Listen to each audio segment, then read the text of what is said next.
Taylor Bradshaw. I was born and raised on Long Island, New York, which is a little hop, skip, and a jump from New York City where I'm at now. So, I got into music when I was like a young teenager, and I started writing it. I actually learned guitar in order to start writing music, because I was super into Bright Eyes and the storytelling that was happening there, and it just seemed like a really good way of expressing yourself. So I was learning that stuff, and a friend hit me up and he's like, I've got some other friends who have a band, they're looking for a guitarist. I got into that, met up with them, and they asked me to join. I was super stoked, so I joined their band, and we went through a handful of singers, and just all of them kept on flaking out. So then finally I was like, all right, I'll learn how to sing. And I wasn't any good, but I've been learning ever since. So I'm glad that forced me to sing, because now I'm a singer-songwriter, and that's part of the whole thing. One interesting challenge of writing music and creating it is the entire idea of writing and creating what you're actually experiencing. So there's two challenges. There's one, there's you create something about something very turbulent that you're experiencing, right? And the thing is, as a friend said, you don't want to be late to your own party. Which means that while you're still experiencing this thing that's constantly changing and is tumultuous by its nature, by the fact that you want to write about it, it is also going to pass at some point. And you need to get yourself in a position where you can create a song, you can write it, you can learn it, you can perform it, you can produce it, you can release it, and you can then perform it live. All of those things you want to try and do within that time that you're actually experiencing it. And then the other end of that is also like bringing fiction into it, blurring the lines of what you're really feeling and what you think others may be feeling, what's relatable, what's a universal human experience. Because honestly, if you want to be writing constantly and you want to not burn out after an album, you need to be able to create your own inspiration. You can't be waiting around for it to come to you, which is, something that I did most of the time. And I'm learning now how to actually create inspiration from the fleeting moments in life. First album, well, I've always been pretty collaborative with the people I worked with. And actually it was more recent that I started this solo project where I'm actually going by my own name. It feels strange, honestly, because I've always been in bands, So when I show up to a show and it's Taylor Bradshaw that's performing that night, like, you can expect a full rock band. And so that's been interesting transitioning into that, because just seeing all these projects, they'd rise, they'd be really cool, and then, something would happen that causes it to change, and it can't be what it was. I still want to collaborate a lot, but I needed something that I could hold on to forever. And this was the way to do it, was a solo. So the journey was all these songs I've written over, honestly, on my solo album, Twine, the oldest song is probably 6 years old. So it's been a minute. And I thought I had the solo album done actually I thought I had it written 2 years ago.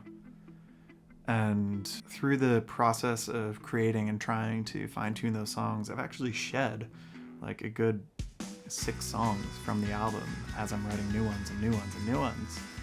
And I'm glad that I was able to get this out. And I'm probably going to change it up how I do it next. How I'm going to release in the future, how I'm going to think about it. But I just had all of this music that I just needed to just get out and make a splash. Have something there that people could know what it's about and hopefully connect to. And it's been interesting doing that because, I'm so grateful for the support of my friends, my family, friends of friends, everybody who comes to shows and sees them and enjoys them. And it's been interesting for the first time starting to branch out from that a little bit, where total strangers are discovering my music now. And people from, other countries are asking, hey, what are the chords to this? Or they might not even ask the chords. They might just post a cover of a song. See that someone's covering my song. Oh, Laura, stay with me a while. Look at me and smile. You don't know what Oh, Laura, stay with me a while. Look at me and smile. You don't know what I would do with you. Or someone tells me like, oh, you're my favorite artist right now. And then they're psyched when I talk to them, and it's imposter syndrome kind of thing, where it's like, yeah, I'm a nobody. That's the feeling I feel like a lot of people feel. But like when it comes down to it, when you're just making your art and you're being real about it, there's going to be other people who relate to it. And I'm very grateful that I'm interacting with those people, and that it's getting out there and they're hearing it, and it's having emotional connection to that. What's next? Let's see. Sorry if I sit up and I'm gonna fuck up your frame. Alright, cool. What's next? What's next? I really want to get out there. I want to change up what I did. I went on tour for my first album and gained a lot of experience, had a lot of weird experiences, a lot of fun experiences, and grew a lot through that. It's actually my first tour, which was a riot. There's a lot of fun stuff that happened. What's next is building the infrastructure for gaining new fans and showing them new content, and just offering value to their lives and emotional connectivity, because that is what I have to offer as an artist, is connecting to people. And right now, what that means for me is, it means getting better at music. It means getting better at connecting to people, at finding them, at getting this music in front of them, and not even just the music, but the experience, the emotional experience, the things that I have to say, the conversations I have with others are important, and having that emotional connectivity. And what comes from there is, I want to do this full time. I want to do this every single moment of every single day.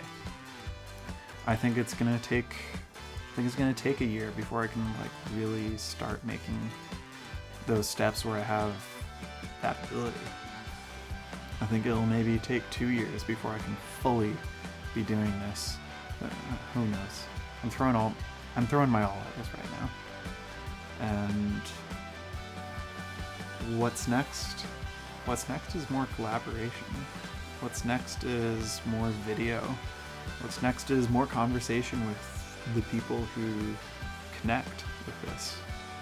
What's next is connection in general. How do we fit into each other's lives? What's next is just growing with the people around.